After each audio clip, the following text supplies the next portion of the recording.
انا عمري ما كنت كنظن اللي غتولي عندي فوبيا من الطاكسيات، حيت هادشي اللي جرى ليا خلاني لحد الان باقي في صدمه.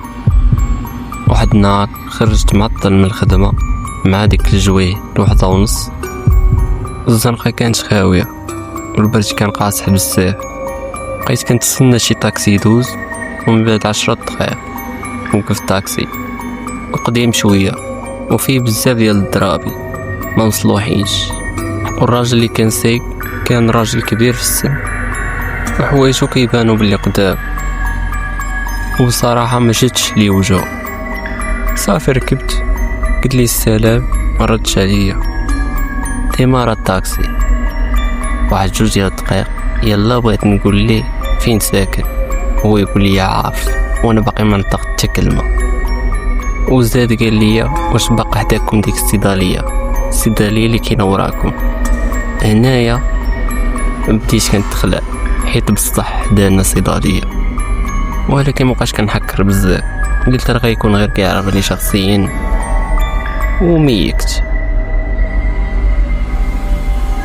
ولكن زاد سولني سؤال اخر، قال لي واش خوك الصغير دازو الحال؟ وهنايا كانت صدمه، حيت بصح خويا مريض هادي سيمانه، ولكن حتى واحد ما في خبار. انا تخلعت بزاف وركابي فشلوا عليا ديال بصح، وليت باغي غير ندوز الوقت. شديت التليفون ولكن الريزو ما كانش. صافي قلت لي خلينا غير نزاغي هنايا، ولكن والو مجاوبنيش. داز شويه ديال الوقت هو ساكت، شويه يتلافت عندي، راجل كبير في السن وفيه ضرابي في وجهه بحال باقيين جداد، وقال لي بلي سلم عليك بابا. هنايا فين قلبي كان غيسكت ديال بصح، حيت بابا ميت هادي 6 سنين. المهم حاولت نشد في راسي وبقيت ساكت تا وصلني للدار. مع فكيت الباب ضربت بجريه واحده ودخلت للدار. مع دخلت من الباب شافتني الوالده في ديك الحاله وهي تسولني مالك.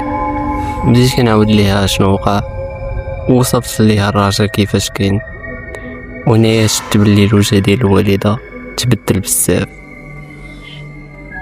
وقالت لي هذاك هو السائق اللي دار حادثه مع بابا. الا عجبتكم القصه ما تبخلوش علينا بلايك وسبسكرايب وشي تعليق زوين، وخلي القصه ديالك في التعاليق.